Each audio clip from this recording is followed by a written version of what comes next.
Hello guys, আসসালামু আলাইকুম। কেমন আছো তোমরা? আজকের এই 2 মিনিটের ভিডিওটাতে তোমাদের দেখাবো যে আমি কিভাবে সুন্দর সুন্দর মিনি ব্লগ তৈরি করি। আর তোমরা আমার প্রত্যেকটা ভিডিওতে দেখতে পারবা যে হয়তো আমি কোনো কিছু চুরি করে খেয়ে ফেলছি, না হলে হয়তো কোনো কিছু পেয়ে গেছি। আর আমি এমন ভিডিওগুলো তৈরি করি যেগুলো সাধারণত বাচ্চারা অনেক পছন্দ করে থাকে। আর আজকে সকালবেলা আমি আর আমার 2 বন্ধু তাড়াতাড়ি করে বাড়ি থেকে বের হয়ে যাই এবং যেই জায়গায় আমরা ভিডিওগুলো করব আমরা তাড়াতাড়ি করে সেইখানে চলে যাই। আর তোমরা যেই ভিডিওটা করতে চাইতেছো সেই ভিডিওটা আগে থেকে কোনো একটা কাগজে বা কোনো এক জায়গায় লিখে রাখবা, যাতে তোমাদের পরবর্তীতে ভিডিও করতে কোনো সমস্যাই না হয়। আর আমিও সাধারণত সেই কাজটাই করে থাকি। তারপর আমরা প্রায় 1 ঘন্টা হাঁটার পর অবশেষে একটি জঙ্গলের মধ্যে চলে আসি। আর আজকে আমাদের এই জঙ্গলটার মধ্যে ভিডিও করতে হবে। তারপরে আমি আমার বন্ধুর কাছে ক্যামেরাটা দিয়ে আমি সেইখানে অভিনয় করা শুরু করে দিই। আর যেই জায়গায় তোমরা ভিডিও করো না কেন খেয়াল রাখবা যে সেই জায়গাতে ভিডিওগুলো যেন সুন্দর আসে। যদি ভিডিওর কোয়ালিটি ভালো থাকে তাহলে অবশ্যই তোমাদের ভিডিওতে অনেক অনেক ভালো ভিউজ আসবে। আর আমরা এত কষ্ট করার পর কি ভিডিও তৈরি করলাম সেটা দেখার জন্য তোমরা এখনই চ্যানেল থেকে ঘুরে আসো। আর একটা কথা না বললেই নয়। তো গাইস, আমরা এখন জঙ্গলের মধ্যে চলে আসছি।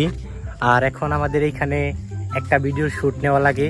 আর এই ভিডিও থেকে যত টাকা ইনকাম হবে এদের 2 জনকে খাওয়াবো, তাদের 2 জনকে ট্রিট দেবো। ভিডিওটা শুরু করে দেই, তোমরা দেখার জন্য এখনই নিচে ক্লিক করো। তো সবাই ভালো থাকবে, সুস্থ থাকবে, দেখা হবে অন্য কোনো একটা ভিডিওতে।